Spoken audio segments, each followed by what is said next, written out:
नमस्कार, आप देख रहे हैं एबीसी न्यूज। मैं हूं आपके साथ उमेश गोस्वामी। आईना में आज बात करेंगे एक ऐसे डकैत की जिसने 12 साल तक आतंक का खौफ जमाए रखा। 4 पुलिसकर्मियों की हत्या के अलावा उस डकैत ने खौफ का पर्याय बनने के लिए एक ट्रेन के अंदर लूटपाट की और 4 लोगों को अगवा कर लिया। 1980 से 2000 के बीच नज्जू डकैत ने ऐसा आतंक फैलाया कि उसके ऊपर 80 मुकदमे दर्ज हुए थे। 23 साल तक सलाखों के पीछे रहकर नज्जू पिछले दिनों जब छूट कर आया तो बाहर की दुनिया पूरी तरह बदल चुकी थी। जेल के अंदर नज्जू योगी सरकार की अपराधियों के खिलाफ नीति से सहमा हुआ था और जेल के फाटक को लांघते वक्त उसके मन में कई सवाल थे। लेकिन जेल से छूटने के बाद नज्जू डकैत की जिस तरह से बीजेपी विधायक ने आवभगत की, उसके बाद मोदी और योगी के अपराधियों के प्रति छवि को लेकर सवाल खड़े होने लगे। हमारे चाचा आदरणीय श्री नज्जू सिंह जी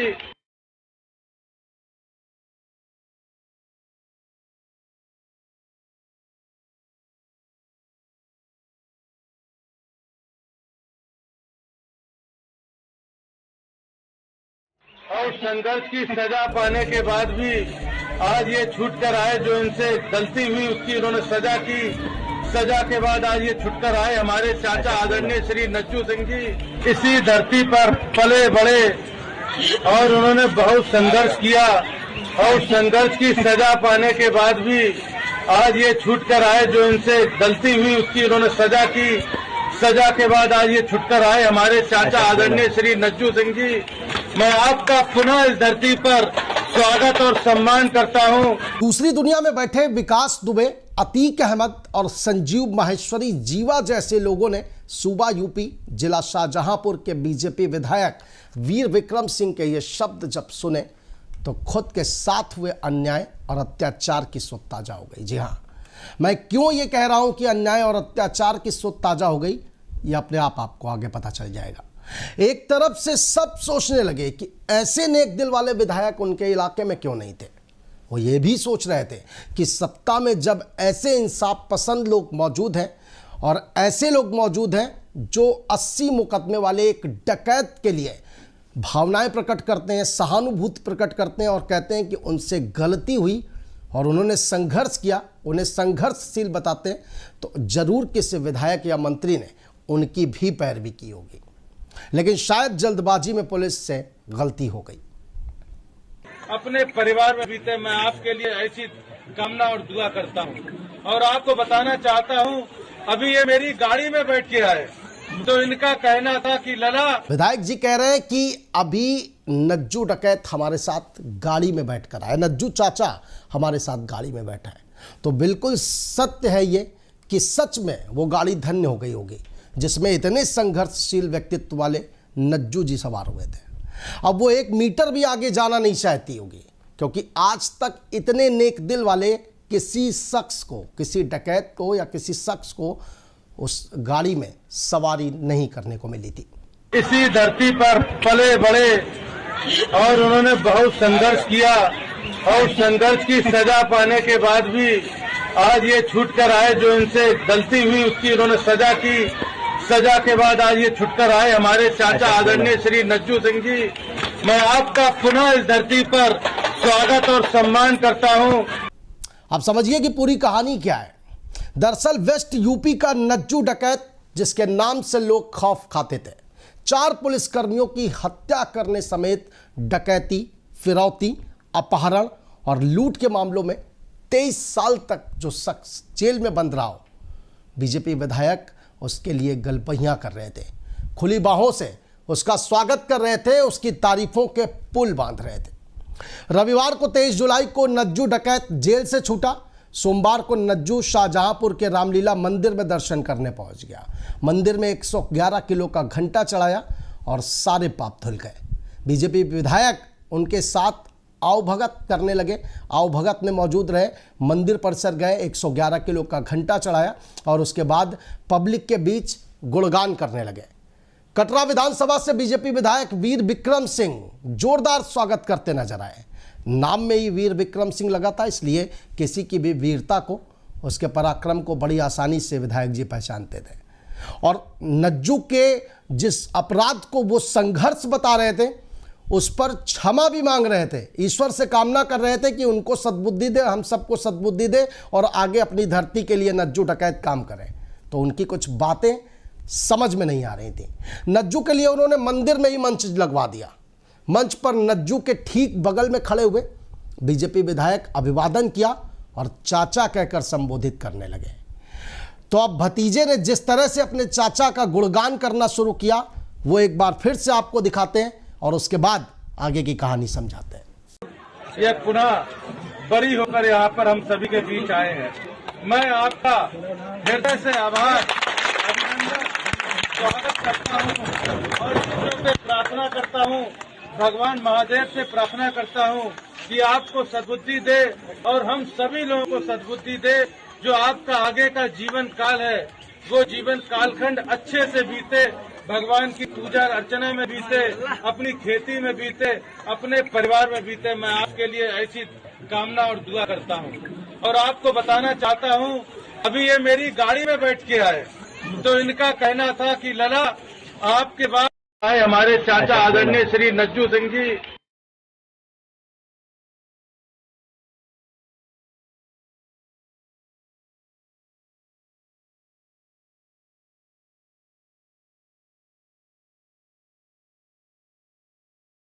और संघर्ष की सजा पाने के बाद भी आज ये छूट कर आए, जो इनसे गलती हुई उसकी इन्होंने सजा की, सजा के बाद आज ये छूट कर आए हमारे चाचा आदरणीय श्री नज्जू सिंह जी। विधायक जी कह रहे हैं नज्जू डकैत के लिए जो 23 साल जेल काट के आया है, जिसके ऊपर 80 से अधिक मुकदमे हैं, 4 पुलिसकर्मियों की हत्या, लूट, डकैत, फिरौती और ट्रेन में 4 लोगों का अपहरण किया था, लूट की थी, डकैती डाली थी, हत्या के प्रयास किए थे। उस नज्जू के लिए वो विधायक जी कह रहे हैं कि आपने बहुत संघर्ष किया है चाचा जी और उस संघर्ष की आप सजा काट कर आए। यानी कि बीजेपी विधायक वीर विक्रम सिंह की नज़र में जो नज्जू डकैत ने किया, जिन पुलिस वालों की हत्या की, जिनका अपहरण किया, जिनके घर डकैती की, जिनके साथ लूट की, विधायक जी की नज़रों में वो संघर्ष था और अब नज्जू डकैत उस संघर्ष की सजा काट कर फिर से वापस आ गए। विधायक जी आगे कहते हैं कि मैं अपने चाचा नज्जू जी का फिर से इस धरती पर स्वागत और सम्मान करता हूं। बिल्कुल विधायक जी, निश्चित तौर पर यह धरती धन्य हो गई होगी नज्जू जी के आने से, क्योंकि जिस धरती पर नज्जू ने खून की नदियां बहाई, जिस धरती पर नज्जू के खौफ से लोग घरों से बाहर तक नहीं निकलते थे, अब वो धरती वापस धन्य हो गई है क्योंकि आप स्वागत कर रहे हैं। विधायक वीर विक्रम सिंह यही नहीं रुके, उन्होंने कहा कि मेरी पहली मुलाकात नज्जू चाचा से बरेली जेल में हुई थी और तब वो बहुत सीधे हुआ करते थे। उन्होंने कहा कि तब मैं एक मिलाई के लिए वहां पहुंचा था और मुझे वहां के जेलर ने बताया था कि नज्जू डकैत भी यहां बंद है। यानी आप समझिए कि एक जेलर कितना खौफ खाता था उस वक्त नज्जू डकैत से कि उसकी जेल में बंद था। तब एक विधायक वहां पहुंचे थे और विधायक ने जेलर ने विधायक को बताया था कि यहां पर नज्जू डकैत बंद है और तब विधायक उसके बैरक में मिलने पहुंचे थे।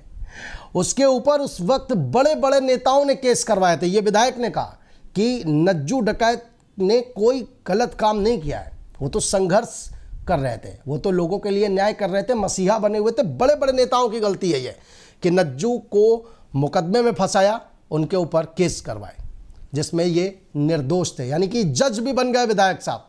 अभी फैसला आना बाकी है, वो जमानत पर रिहा हुए नज्जू डकैत, लेकिन यहाँ पर विधायक जी ने निर्दोष साबित कर दिया, कहा कि वो निर्दोष थे लेकिन बड़े बड़े नेताओं ने उनके खिलाफ केस कराए थे। खैर, अब उन्होंने खुद ही अपराध की दुनिया से दूरी बनाने का मन बना लिया है। यानी कि शायद नज्जू डकैत ने पहले आने से पहले विधायक जी को फ़ोन किया होगा कि अब मैं जेल से बाहर निकल रहा हूँ, अपराध की दुनिया से दूरी बना ली है। एक और नज्जू को अपराध मुक्त बता रहे बीजेपी विधायक कि उनकी कोई गलती नहीं है, उन्होंने तो संघर्ष किया था और बड़े बड़े नेताओं ने केस करवा दिया। दूसरी ओर कह रहे हैं कि अब वो अपराध की दुनिया से दूरी बनाने का मन बना रहे हैं। तो जब अपराध की दुनिया में थे ही नहीं नज्जू चाचा, विधायक जी के नज्जू चाचा, तो आखिर कौन से अपराध की दुनिया से दूरी बना रहे हैं। खैर, बीजेपी विधायक वीर विक्रम सिंह के साथ मंच पर क्षेत्रीय नेता भी मौजूद थे और सब ने मिलकर नज्जू के लिए खूब तालियां बजाई, जैसे नज्जू कोई भगत सिंह थे या चंद्रशेखर आज़ाद थे या सुभाष चंद्र बोस थे, जो आज़ादी की लड़ाई लड़ने के बाद अंग्रेजों की कैद से छूटकर पहुंचे थे। मजमा लगा हुआ था, तालियां बज रही थी, लोग एक सेलिब्रिटी के तौर पर नज्जू डकैत को देख रहे थे, जिससे खौफ खाते थे, घरों के अंदर छिप जाया करते थे। जब नज्जू की आवाज़ गूंज जाया करती थी, नज्जू गलियों से गुजर जाया करता था, उस नज्जू को देखने के लिए आज जमावड़ा लगा हुआ था, जमघट लगा हुआ था, भीड़ लगी हुई थी और लोग मोबाइल के कैमरे में नज्जू की तस्वीरें कैद कर रहे थे, खुद उसके साथ सेल्फी ले रहे थे। और ये सिर्फ और सिर्फ बीजेपी विधायक वीर विक्रम सिंह का ताना बाना था। क्या साबित करना चाह रहे थे, नज्जू को क्या दिखाना चाह रहे थे वो जनता के बीच, एक डकैत की छवि को किस तरह से पेश करना चाह रहे थे, ये आप तस्वीरें देखकर अंदाजा लगा सकते हैं। खूब तालियां बजी नज्जू के लिए, और नज्जू को देखने के लिए मंदिर परिसर में लोगों की भीड़ कितनी लगी, तस्वीरें आपको बता रही हैं। नज्जू शाहजहांपुर के थाना परौर क्षेत्र के गांव मंझा का रहने वाला। उसने साल 1980 से 2000 के बीच एक के बाद एक कई बड़े अपराधों का अंजाम दिया, जिसमें हत्या, फिरौती, लूट, अपहरण की घटनाएं शामिल हैं। हमारे चाचा आदरणीय श्री नज्जू सिंह जी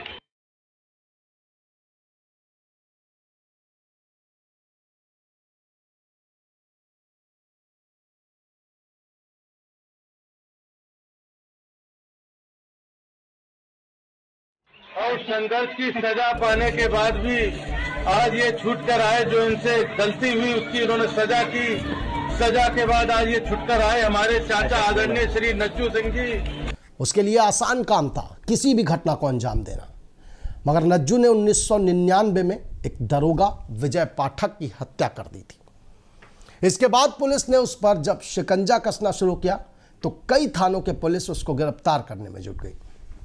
हर संभावित इलाकों पर दबिश देना शुरू हो गई थी, और एनकाउंटर के डर से नज्जू ने सन 2000 में सरेंडर कर दिया था। और इसके बाद कई मामलों में दोषी पाए जाने के बाद कोर्ट ने 23 साल की सजा सुनाई थी। 23 साल की सजा काटकर जब वो रविवार को जेल से छूटा, नज्जू पर 80 मुकदमे गंभीर धाराओं में दर्ज थे, और ये सब विधायक वीर विक्रम सिंह बखूबी जानते थे।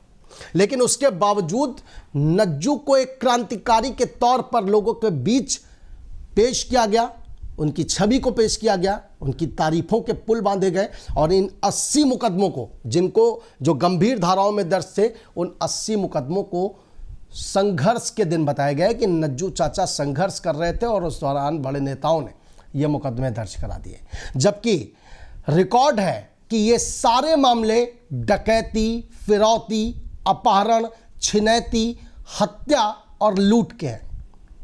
और नज्जू ने इन सभी वारदातों को पश्चिम यूपी में 1980 से 1999 के बीच में अंजाम दिया था। दहशत का पर्याय बन चुका था नज्जू, खौफ खाते थे लोग उसके नाम से। क्या आम जनता, क्या पुलिस और क्या नेता, नज्जू डकैत का नाम सामने आते ही थर थर कांपने लगते थे लोग। उसकी एक जुबान पर पूरी की पूरी सिस्टम को बदल दिया जाता था। नज्जू डकैत ने अपने गैंग के साथ एक बार कासगंज में मरधर एक्सप्रेस ट्रेन पर हमला बोल दिया था। असलहों के बल पर नज्जू और उसके साथियों ने ट्रेन में सवार यात्रियों के साथ लूटपाट की थी, और लूट के बाद उसने 7 लोगों को अपहरण कर लिया था। अब यह अपहरण क्यों किया था उसने, इसकी वजह भी बताई थी। नज्जू ने खुद कहा था कि लूट के बाद उसने अपहरण किया था क्योंकि वो दस्यु की दुनिया में अपना नाम रोशन करना चाहता था और खौफ पैदा करना चाहता था, इस वजह से उसने अपहरण किया था। और जाहिर सी बात है कि उस अपहरण कांड के बाद नज्जू डकैत की तूती बोलने लगी थी। अपने गैंग का सबसे बड़े लीडर के तौर पर नज्जू डकैत सामने आ गया था। हालांकि 1999 में दरोगा की हत्या के बाद उस पर दबाव पड़ा, एक बार उसको लगा कि एनकाउंटर हो सकता है, ऐसे में उसने सरेंडर कर दिया और वापस अब छूट कर आया।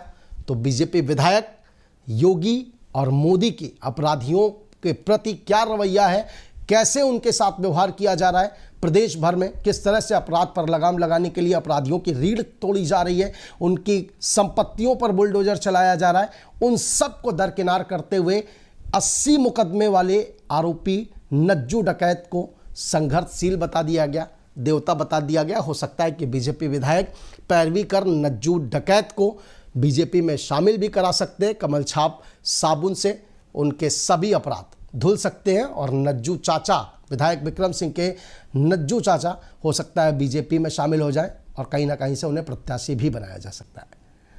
आईना में फिलहाल इतना ही, फिर होगी मुलाकात समाज और सिस्टम को आईना दिखाती किसी खबर के साथ। तब तक के लिए नमस्कार। हमारे चाचा आदरणीय श्री नज्जू सिंह जी